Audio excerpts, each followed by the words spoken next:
सिंधु सभ्यता का प्रमुख बंदरगाह कौन सा था? तो इसका राइट आंसर होगा Lothal, B option right answer. ठीक है दोस्तों, अब अगले क्वेश्चन की तरफ बढ़ते हुए, जो कि बहुत ही मोस्ट इम्पोर्टेंट है। सबसे पहला पालतू बनाया गया जानवर कौन सा था? तो इसका राइट आंसर होगा कुत्ता, जो कि ऑप्शन नंबर डी में दे रखा है। ठीक है दोस्तों, अगले क्वेश्चन की तरफ बढ़ते हुए, सबसे अधिक देशों से सीमा साझा करने वाला देश कौन सा है? तो इसका राइट आंसर होगा चीन, जो कि बी ऑप्शन में दे रखा है। ठीक है दोस्तों, अगले क्वेश्चन की तरफ बढ़ते हुए, यहाँ पर लाल झंडा किसका प्रतीक है? यहाँ पर राइट आंसर होगा क्रांति एवं खतरा। तो इसका राइट आंसर होगा ऑप्शन नंबर सी। ठीक है दोस्तों, अगले क्वेश्चन की तरफ बढ़ते हुए, भारत में प्रथम क्षेत्रीय ग्रामीण बैंक की स्थापना कब हुई थी? तो इसका राइट आंसर होगा ऑप्शन नंबर सी 1975 ईस्वी। अगले क्वेश्चन की तरफ बढ़ते हुए, परमाणु बम गिराए जाने वाला पहला नगर कौन था? तो इसका राइट आंसर होगा हिरोशिमा, जो कि बी ऑप्शन में दे रखा है। ठीक है दोस्तों, अगले क्वेश्चन की तरफ बढ़ते हुए चलिए, भारतीय करेंसी नोटों पर कुल कितनी भाषाओं का प्रयोग होता है? तो इसका राइट आंसर आपको शायद पता ही होगा, ये क्वेश्चन तो वैसे सबको पता होना चाहिए। तो इसका राइट आंसर होगा ऑप्शन नंबर सी 17। ठीक है दोस्तों, अगले क्वेश्चन की तरफ बढ़ते हुए, सिख धर्म के किस गुरु की हत्या जहांगीर ने करवाई थी? तो इसका राइट आंसर होगा भी गुरु अर्जुन देव। ठीक है दोस्तों, अगले क्वेश्चन की तरफ बढ़ते हुए, एलोरा के कैलाश मंदिर का निर्माण किसने करवाया था? तो इसका राइट आंसर होगा ऑप्शन नंबर बी कृष्ण प्रथम। ठीक है दोस्तों, अगले क्वेश्चन की तरफ बढ़ते हुए, कांदबरी की रचना किसने की? तो इसका राइट आंसर होगा बाणभट्ट, जो कि बी ऑप्शन में दे रखा है। ठीक है दोस्तों, अगले क्वेश्चन की तरफ बढ़ते हुए, असम का पुराना नाम क्या है? तो इसका राइट आंसर होगा, आपको पता होगा शायद, यहाँ पर इसका राइट आंसर होगा बी कामरूप, जो कि बी ऑप्शन में दे रखा है। ठीक है दोस्तों, शायद ये किसी को नहीं पता होगा, पर मैंने बता दिया है। चलिए क्वेश्चन अगला, दक्षिण भारत का सर्वोच्च पर्वत शिखर कौन सा है? तो इसका राइट आंसर होगा option number A Anamudi. Question number अगला, जो कि चलिए, कौन सा अभ्यारण्य जंगली हाथियों के लिए प्रसिद्ध है? तो इसका राइट आंसर होगा ऑप्शन नंबर सी पेरियार। ठीक है दोस्तों, चलिए अगले क्वेश्चन की तरफ, भारत का सबसे प्राचीन संगीत यंत्र कौन सा है? तो इसका राइट आंसर होगा वीणा, जो कि ऑप्शन में दे रखा है। ठीक है दोस्तों, चलिए अगले क्वेश्चन की तरफ, संसार में ताजे पानी की सबसे बड़ी झील कौन सी है? तो इसका राइट आंसर होगा सुपीरियर झील, जो कि बी ऑप्शन में दे रखा है। ठीक है दोस्तों, चलिए क्वेश्चन नंबर अगला, कामाख्या मंदिर किस राज्य में स्थित है? ये शायद सभी लोगों को पता होगा, इसका राइट आंसर क्या है? चलिए सभी लोग कमेंट में जरूर देना इसका। ठीक है, 58 नंबर क्वेश्चन का असम। ठीक है, चलिए क्वेश्चन नंबर 59, विश्व व्यापार संगठन WTO का मुख्यालय कहाँ है? तो जेनेवा। ठीक है, ऑप्शन नंबर सी।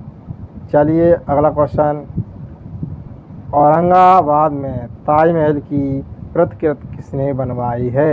तो इसका राइट आंसर होगा औरंगजेब, जो कि बी ऑप्शन में दे रखा है। ठीक है दोस्तों, चलिए अगला क्वेश्चन, नर्मदा नदी का उद्गम स्थल कहाँ से है? तो इसका राइट आंसर होगा अमरकंटक से, ये शायद सबको पता होगा, बी ऑप्शन में दे रखा है। ठीक है दोस्तों, चलिए अगला क्वेश्चन की तरफ, एशियाटिक सोसाइटी की स्थापना किस वर्ष हुई थी? तो इसका राइट आंसर होगा, चलिए 1784, ऑप्शन नंबर बी। चलो क्वेश्चन नंबर 63, महात्मा गांधी का जन्म दिवस किस दिन मनाया जाता है? शायद ये सबको पता होगा, 2 अक्टूबर, सबको पता होगा शायद। चलो, भांगड़ा कहाँ का लोकप्रिय लोक नृत्य है? शायद ये सबको पता होगा, हरियाणा है, जो कि बी ऑप्शन में दिया है, पंजाब भी है, पंजाब। ठीक है दोस्तों, चलो 65 क्वेश्चन, इंडिया गेट कहाँ स्थित है? इसका राइट आंसर कोई बता सकता है क्या? जो इस क्वेश्चन का आंसर नई दिल्ली। ठीक है दोस्तों, शायद सबको पता होगा ये तो शायद 100 में से 99% लोगों को पता होगा, 1% कह नहीं सकता। चलो यहाँ पर आगरा होगा। ठीक है, ताजमहल कहाँ स्थित है? आगरा में। ठीक है दोस्तों, चलिए क्वेश्चन नंबर अगला स्टार्ट करते हैं। शिक्षक दिवस कब मनाया जाता है? शायद ये भी सभी भाइयों को शायद पता होगा, सभी दोस्तों को पता होगा। इस क्वेश्चन का कोई बता सकता है? 5 सितंबर, बी ऑप्शन नंबर। ठीक है दोस्तों, चलिए क्वेश्चन नंबर अगला। खेल दिवस कब मनाया जाता है? खेल दिवस शायद सबको पता होना चाहिए इसके बारे में, पर पता नहीं, किसी को थोड़ा बहुत नहीं पता होगा। चलो, इसका राइट आंसर होगा 19 अगस्त, बी ऑप्शन नंबर। ठीक है दोस्तों, अगले क्वेश्चन की तरफ बढ़ते ही हुए चलो। डांडिया कहाँ का प्रसिद्ध नृत्य है? शायद ये सबको पता होगा, गुजरात, जो कि आपको पता ही होगा। सी ऑप्शन नंबर दे रखा है। ठीक है दोस्तों, चलिए C option number Gujarat, Gujarat, बहुत बढ़िया। अगले क्वेश्चन की तरफ बढ़ते हुए, नेताजी किस महापुरुष को कहा जाता है? ये तो सबको शायद पता ही हुआ ये question. Subhash Chandra Bose, B option में दे रखा है। ठीक है दोस्तों, चलिए अगले क्वेश्चन की तरफ बढ़ते हुए, राष्ट्रपति का अध्यादेश कितने समय के लिए लागू रहता है? 6 माह के लिए। सबको पता है, हुआ राष्ट्रपति शासन कहते हैं उसे हम। 6 महीने के लिए, 6 महीने के लिए होता है। 1939 में कांग्रेस छोड़ने के बाद सुभाष चंद्र बोस ने कौन सा दल बनाया था? पता है शायद कोई? फॉरवर्ड ब्लॉक, सी ऑप्शन में दे रखा है। ठीक है, फॉरवर्ड ब्लॉक। शिक्षा को अनिवार्य करने वाला पहला देश कौन था? चलिए इसका क्वेश्चन, इसका राइट आंसर होगा फ्रांसा, सी ऑप्शन में दिया है। ठीक है, फ्रांसा। क्वेश्चन नंबर अगला, बगलिहार परियोजना किस नदी पर स्थित है? बगलिहार परियोजना किस नदी पर स्थित है? तो इसका राइट आंसर होगा चिनाब, जो कि डी ऑप्शन में दे रखा है। ठीक है दोस्तों, चलिए अगले क्वेश्चन की तरफ बढ़ते हुए, भारत के किस राज्य में सर्दियों में वर्षा होती है? तो शायद सबको पता होना चाहिए इसके बारे में। चलो, जो किसी को नहीं पता है, तमिलनाडु है, चेरापूंजी में वैसे सबसे ज़्यादा वर्षा होती है। विश्व एड्स दिवस कब मनाया जाता है? विश्व एड्स दिवस, जो भी आपको पता होगा शायद 1 दिसंबर। ठीक है दोस्तों, ऑप्शन नंबर बी। चलिए अगले क्वेश्चन, लाही अरोवा किस राज्य का लोक नृत्य है? लाही अरोवा किस राज्य का लोक नृत्य है? तो मणिपुर। ठीक है दोस्तों, सबसे कम आबादी वाला देश नगर कौन सा है? सबसे कम आबादी वाला देश नगर कौन सा है? वेटिकन सिटी, बी ऑप्शन में दिया है। ठीक है, तो वेटिकन सिटी, वेटिकन सिटी। चलिए क्वेश्चन नंबर अगला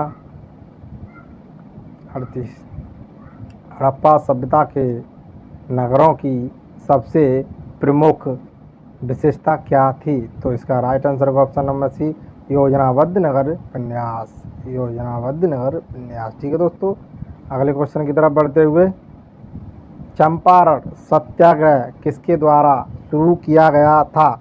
तो इसका राइट आंसर होगा महात्मा गांधी, बी ऑप्शन में दे रखा। ठीक है दोस्तों, अगले क्वेश्चन की तरफ बढ़ते हुए, प्रथम जैन संगीत कहाँ आयोजित की गई थी? तो इसका राइट आंसर होगा पाटलिपुत्र, बी ऑप्शन में दे रखा है। ठीक है दोस्तों, अगले क्वेश्चन की तरफ बढ़ते हुए, उड़न परी के नाम से किस महिला खिलाड़ी को जाना जाता है? तो इसका राइट आंसर होगा पीटी उषा। ओके दोस्तों, बी ऑप्शन में दे रखा था। अगले क्वेश्चन की तरफ बढ़ते हुए, रघुराम राजन समिति का गठन किस उद्देश्य से किया गया था? रघुराम राजन समिति का गठन किस उद्देश्य से किया गया था? इसका राइट आंसर होगा वित्तीय क्षेत्र में सुधार, बी ऑप्शन राइट आंसर होगा। ठीक है, अगले क्वेश्चन की तरफ बढ़ते हुए चलो, कॉर्पोरेट टैक्स किस पर लगाया जाता है? कॉर्पोरेट टैक्स किस पर लगाया जाता है? घरेलू एवं विदेशी कंपनियों पर। ठीक है दोस्तों, कॉर्पोरेट टैक्स किस पर लगाया था? घरेलू एवं विदेशी कंपनियों पर। हंटर आयोग की नियुक्ति किस घटना के बाद की गई थी? चोरा चोरी कांड, जलियांवाला हत्याकांड, साइमन कमीशन का विरोध, असहयोग आंदोलन। तो इसका राइट आंसर होगा बी, जलियांवाला हत्याकांड। ठीक है दोस्तों, अगले क्वेश्चन की तरफ बढ़ते हुए, राष्ट्रीय विकास परिषद की स्थापना कब हुई थी? कोई बता सकता है? Option number C, 1952। ठीक है दोस्तों, अगले क्वेश्चन की तरफ बढ़ते हुए, कागजी मुद्रा जारी करने वाला पहला देश कौन था? कागजी मुद्रा जारी करने वाला पहला देश कौन था? इसका राइट आंसर होगा चीन। स्वस्थ मनुष्य का हृदय प्रति मिनट कितनी बार धड़कता है? तो इसका राइट आंसर होगा 72 बार, जो कि सभी को पता होगा। ठीक है दोस्तों, अगले क्वेश्चन की तरफ बढ़ते हुए सबसे कम आयु में प्रधानमंत्री कौन बने थे? शायद ये किसी को पता नहीं हो, पर मैं बता ही देता हूँ।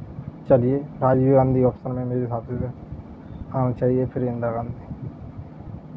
तो इसका राइट आंसर होगा, चलो ये ऑप्शन। ठीक है दोस्तों, बहुत बढ़िया, राजीव गांधी होगा, इंदिरा गांधी मत कर देना। ठीक है दोस्तों, चलिए, तुलबुल परियोजना किस नदी पर स्थित है? तुलबुल परियोजना किस नदी पर स्थित है? इसका आंसर होगा झेलम, बी ऑप्शन। ठीक है दोस्तों, चलो अगले क्वेश्चन की तरफ बढ़ते हुए, संविधान सभा का प्रथम अधिवेशन कहाँ हुआ था? तो इसका राइट आंसर होगा दिल्ली, जो कि बी ऑप्शन में दे रखा है। ठीक है दोस्तों, चलिए अगले क्वेश्चन की तरफ बढ़ते हुए, सारनाथ स्तंभ का निर्माण किसने करवाया था? तो इसका राइट आंसर होगा सम्राट अशोक, ए ऑप्शन में दे रखा है। ठीक है दोस्तों, चलिए अगले क्वेश्चन की तरफ बढ़ते हुए, भारत का सबसे बड़ा अभयारण्य कौन सा है? तो इसका राइट आंसर होगा नागार्जुन, बी ऑप्शन में दे रखा है। ठीक है दोस्तों, चलो अगले क्वेश्चन की तरफ बढ़ते हुए, सबसे छोटी अंतर्राष्ट्रीय सीमा वाला देश कौन सा है? चलो इसका राइट आंसर होगा जिब्राल्टर। ठीक है दोस्तों, अगले क्वेश्चन की तरफ बढ़ते हुए, विश्व पर्यावरण दिवस कब मनाया जाता है? तो इसका राइट आंसर होगा 5 जून, जो कि सबको पता ही होगा शायद। चलिए क्वेश्चन नंबर 8, इंटरनेट द्वारा संदेश भेजना क्या कहलाता है? इंटरनेट द्वारा संदेश भेजना क्या कहलाता है? ईमेल। आरबीआई का राष्ट्रीयकरण कब हुआ था? तो 1 जनवरी 1949। ठीक है दोस्तों, अगले क्वेश्चन की तरफ बढ़ते हुए, चलिए, गांधी जी ने हरिजन पत्रिका का प्रकाशन कब शुरू किया था? हरिजन पत्रिका का प्रकाशन कब शुरू किया था? 1933, ऑप्शन नंबर सी। गांधी जी ने भारत में सत्याग्रह सबसे पहले कहाँ किया? तो इसका राइट आंसर होगा चंपारण, सबको पता होगा, बी ऑप्शन में दे रखा है। ठीक है दोस्तों, चलिए अगली क्वेश्चन की तरफ बढ़ते हुए, आरबीआई को कितना न्यूनतम रिजर्व रखना होता है? तो इसका राइट आंसर होगा 200 करोड़। ठीक है, तो न्यूनतम आ जाती है। अंतर्राष्ट्रीय मुद्रा कोष का मुख्यालय कहाँ है? New York, Washington, London. तो इसका राइट आंसर होगा option number C, Washington. Question number 14, असहयोग आंदोलन किस वर्ष शुरू हुआ था? तो इसका राइट आंसर होगा 1920, बी ऑप्शन में दे रखा है। ठीक है दोस्तों, चलिए, साबरमती आश्रम की स्थापना गांधी जी ने कहाँ की थी? तो इसका राइट आंसर होगा अहमदाबाद में। ठीक है, ऑप्शन नंबर सी। संयुक्त राष्ट्र का पहला महासचिव कौन था? संयुक्त राष्ट्र का पहला महासचिव कौन था? तो Trygve Lie, option number C. Question number 17, किस मिट्टी को रेगुर मिट्टी के नाम से जाना जाता है? किस मिट्टी को रेगुर मिट्टी के नाम से जाना जाता है? तो इसका राइट आंसर होगा काली मिट्टी को, बी ऑप्शन में दे रखा है। ठीक है दोस्तों, अगले क्वेश्चन की तरफ बढ़ते हुए, भारत में सिंचाई का प्रमुख साधन क्या है? नहरें, तालाब, कुएं, नलकूप और कुएं। ऑप्शन नंबर डी, नल और नलकूप और कुएं। डिस्कवरी ऑफ इंडिया पुस्तक के लेखक कौन है? डिस्कवरी ऑफ इंडिया पुस्तक के लेखक कौन है? जवाहरलाल नेहरू, जो किसी ऑप्शन में दे रखा है। ठीक है दोस्तों, कोरोमंडल तट पर सबसे अधिक वर्षा किस अवधि में होती है? अक्टूबर से नवंबर, बी ऑप्शन में दे रखा है। क्वेश्चन नंबर अगला, चलो अगले क्वेश्चन की तरफ, भारत में सबसे अधिक भूमि पर कौन सी फसल उगाई जाती है? धान, गेहूँ, गन्ना, मक्का। तो इसका राइट आंसर होगा गेहूँ, जो कि दिया है। धान भी वो धान है, सॉरी दोस्तों, धान। भारत का सबसे बड़ा मूंगफली उत्पादक राज्य कौन सा है? महाराष्ट्र, गुजरात, राजस्थान में से कोई नहीं। तो उसका राइट आंसर होगा गुजरात, बी। बड़ा मूंगफली उत्पादक राज्य कौन सा है? गुजरात, बी। ऑप्शन नंबर चलिए क्वेश्चन नंबर 23, भारतीय संविधान में मौलिक कर्तव्य कब जोड़े गए हैं? तो उसका राइट आंसर होगा 1976 ईस्वी में। ठीक है दोस्तों, ऑप्शन नंबर सी, भारत में राष्ट्रपति अपना त्याग पत्र किसे सौंपते हैं? तो इसका राइट आंसर होगा उपराष्ट्रपति को। ठीक है, ऑप्शन नंबर